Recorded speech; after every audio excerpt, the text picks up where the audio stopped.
Hola, bienvenidos a vuestras clases virtuales de lengua con Julieta da Lengua. Hoy vamos a hablar de la oración simple. Vamos a partir de un nivel de principiantes. Bueno, estos serían los aspectos que tenemos que ver a nivel básico para comprender el análisis sintáctico de la oración simple. ¿Vale? En esta clase nos vamos a centrar únicamente en los aspectos que he dejado aquí señalados, que son el verbo, el sujeto y el predicado. Bueno, para comenzar, podemos decir y tenemos que tener muy claro que la oración está formada por el sujeto y el predicado, ¿vale? Y he puesto una flechita del predicado al verbo porque el verbo es la palabra más importante del predicado, es la palabra que nos va a ayudar a encontrar el predicado. Bien. ¿Y cómo diferencio sujeto de predicado para empezar a rodar en este tema de la oración simple? Pues para ello tenemos que echar la vista atrás y recordar lo que era el verbo, porque es lo que nos va a ayudar en un primer paso a encontrar el predicado de la oración y por tanto el sujeto. A ver, un repasillo del verbo. Bien, pues el verbo, que está muy vinculado al predicado, como vemos ahí, se puede resumir en 4 características básicas si lo orientamos a este análisis de la oración. En primer lugar, los verbos son palabras que expresan acciones o estados. Ahí tenéis los ejemplos. Por ejemplo, saltaron, he vivido. Es el núcleo o la palabra más importante del predicado, ¿vale? Eso no se nos puede olvidar, porque a través del verbo vamos a encontrar el predicado. El verbo de la oración simple siempre está en forma personal, ¿vale? En otro tipo de oraciones encontraremos formas no personales, pero por ahora nos aprendemos que el verbo va a estar en forma personal. ¿Qué significaba esto? Pues como truco, lo que yo le digo a los alumnos es que el verbo en forma personal siempre o lleva adelante un pronombre personal, yo, tú, él, nosotros, o bien se lo podemos colocar nosotros, ¿vale? Por ejemplo, se esforzó mucho es un verbo personal porque delante lleva la palabra Marta, o cualquier sujeto, cualquier nombre propio, cualquier pronombre personal. Cantaba también está en forma personal, dibujaré también, porque le podemos poner delante pues los pronombres él, el pronombre yo, ¿vale? Verbos en forma no personales, para que no os confundáis, a modo así de síntesis, podemos decir que son el infinitivo, gerundio y participio. Infinitivo cantar, gerundio cantando y participio cantado. Lo veréis en otros vídeos, ¿vale? El verbo concuerda en género y número con el sujeto. Recordemos, género masculino femenino y número singular y plural. ¿Y esto qué significa? Pues ahí tenéis el ejemplo. Ellos trabajan allí. Ellos concuerda con trabajan. Ellos está en plural y trabajan también. Y tú vendrás, pues igual, está en singular y el verbo también está en segunda persona del singular. Bien, ahora sí podemos volver a la diapositiva de cómo diferenciamos el sujeto y el predicado. Pues bueno, vamos a partir de esa afirmación que mucha gente suele decir o creer. Los gatos son ariscos. A ver, para analizar esta oración yo te doy unos pasos que siempre vais a aplicar. En primer lugar, buscamos el verbo, ¿vale? Cuando tengas el verbo, buscas el sujeto, que se encuentra a partir del verbo, porque concuerda con él. Y ya lo que te quede, lo que no sea sujeto, pues le ponéis una rayita, lo subrayáis y es predicado. Vamos a pensar, siguiendo estos pasos, ¿vale? Los gatos son ariscos. Vais a intentar encontrar verbo, sujeto y predicado, a ver qué os sale. Y bien, aquí tenemos la solución. Tenemos los pasos otra vez arriba para que no se os olviden y está solucionado. El verbo es son, del verbo ser. Su sujeto es los gatos y el predicado es son ariscos. Y bueno, ¿qué es el sujeto? Porque claro, hemos explicado el predicado con su verbo, pero el sujeto vamos a explicarlo un poco también, ¿no? Bien, tenemos esa oración, los gatos son ariscos, dijimos que el sujeto es los gatos, ¿de acuerdo? Pues podemos decir a partir de aquí que el sujeto es la persona, cosa, animal, etcétera, que concuerda con el verbo. A veces, ¿vale? Responde a quién o qué hace esa acción. En este caso, son ariscos. ¿Quiénes son ariscos? Pues los gatos. Y además de responderle al verbo, es con esa preguntita, con esa partícula, ¿quién es? Pues concuerda perfectamente, que eso es lo fundamental, el tema de la concordancia. Lo vemos ahí resaltado en azul, ¿vale? Los gatos son ariscos, el gato es arisco. hemos visto que al cambiarlo del singular al, perdón, del plural al singular, ¿qué sucede? Pues que el verbo también cambia. Entonces, como pongo ahí, como indico en esa observación, el sujeto concuerda con el verbo.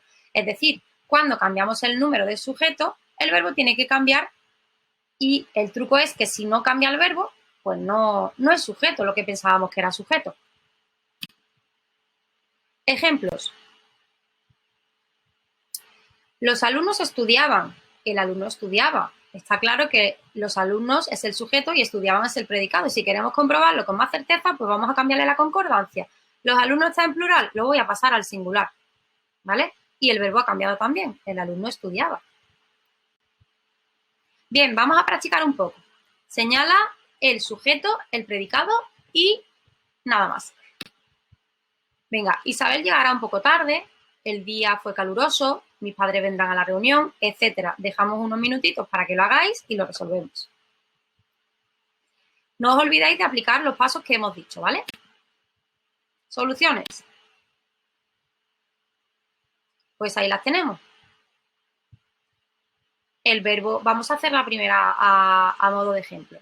Isabel llegará un poco tarde. ¿Cómo lo hemos analizado? Pues lo primero que señalábamos era el verbo, llegará, del verbo llegar. ¿Y quién llegará? Pues Isabel, ¿vale? Eso lo encontramos a partir del verbo, ese es el sujeto. Entonces ya tenemos el sujeto, por lo tanto todo lo demás, incluido su verbo, pues es el predicado, ¿de acuerdo? Y si no estamos seguros, pues vamos a comprobarlo con la concordancia. ¿Cómo se haría? Pues en vez de decir Isabel que está en singular, vamos a poner un sujeto en plural. Isabel y Carlos llegarán un poco tarde. Hemos visto cómo el verbo añade una N en su morfema flexivo para la formación del plural, ¿vale? Así que ha cambiado. Por lo tanto, es sujeto. Bueno, ¿hasta dónde llega el sujeto? Esta pregunta la incluyo porque muchos de los alumnos al principio, cuando están practicando, pues tienen dudas acerca de ello, ¿vale? Vamos a ver. ¿Veis cómo la clase de inglés es interesante? Esa oración la teníamos en los ejercicios previos. Pues es interesante, es el predicado y la clase de inglés es el sujeto, ¿vale?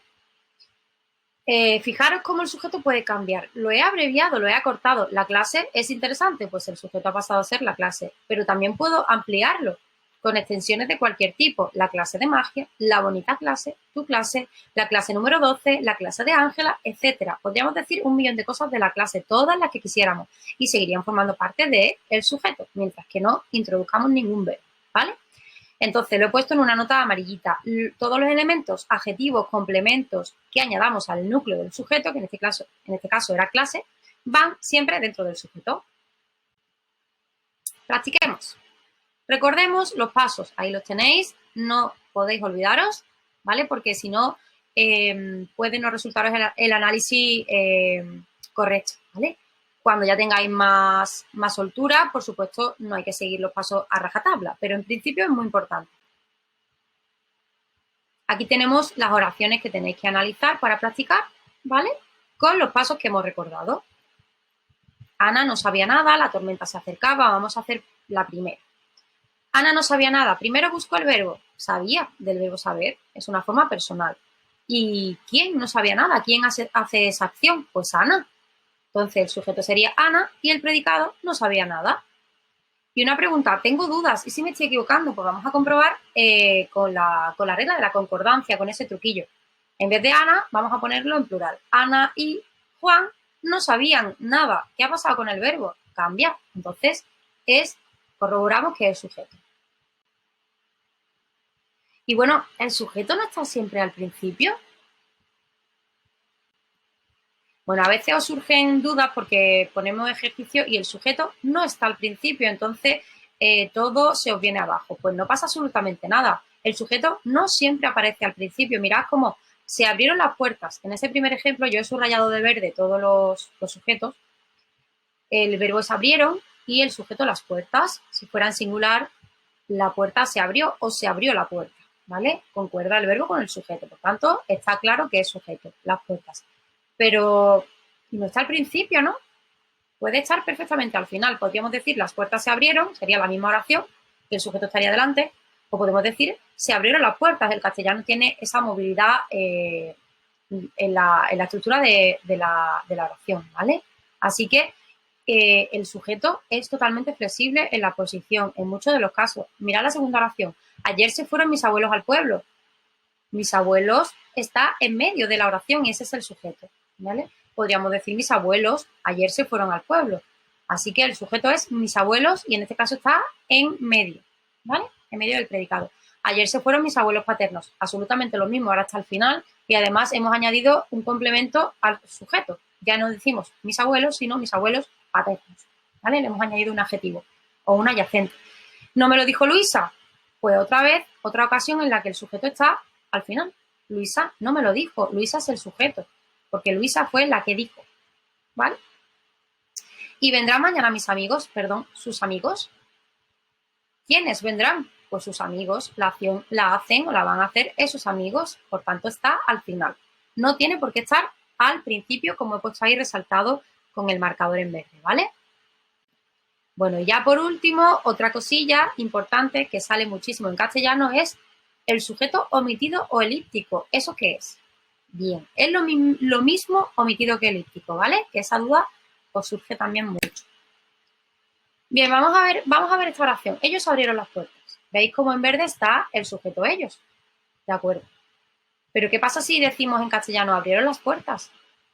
Pues que el sujeto está omitido. Sabemos que es ellos, pero no lo hemos escrito ni lo hemos pronunciado, no lo hemos dicho, ¿vale? Entonces, ahí a la derecha, resaltado en verde, pone el sujeto omitido, que es lo mismo que decir S.O abreviado para no tenerlo que escribir tan largo. No está escrito en la oración, pero es fácil de suponer. Vamos a ver el segundo ejemplo. Ayer se fueron mis abuelos paternos. Ayer se fueron. ¿Cuál es el sujeto de la segunda? Pues sujeto omitido, ellos. En este caso serían mis abuelos paternos, pero cuando lo pongamos en el análisis solo tenemos que poner un pronombre personal. Yo, tú, él, ellos, ella, nosotros, vosotros y ellos, ellas, ¿vale? He puesto el ellos un poco más arriba, pero no pasa nada. ¿Vendrán mañana sus amigos? Bueno, la segunda oración vemos vendrán mañana, son muy parecidas, pero en la segunda hemos omitido el sujeto, bien porque ya lo conocemos, bien porque está en el contexto cuando estamos hablando, ya lo hemos mencionado o por la circunstancia que sea. Y la última, no me lo dijo ella, no me lo dijo. En la primera el sujeto es ella, pero en la segunda lo hemos omitido. Sujeto omitido, él o ella, y el predicado sería todo lo demás, no me lo dijo. Bueno, practiquemos de nuevo. Aquí tenéis unas cuantas oraciones para practicar y no olvidéis observar constantemente la etiqueta que he puesto a la derecha. Recuerda los pasos. Primero el sujeto, primero el verbo, después el sujeto y a posteriori el predicado. Y no te olvides de esos dos elementos importantes que aparecen a menudo, que son el sujeto omitido y la concordancia del verbo y sujeto. No se puede olvidar para corroborar cuando no estamos seguros de que un sujeto y un predicado están bien delimitados, ¿vale? De que lo tenemos claro. Y con esto acaba la clase de hoy. Muchísimas gracias.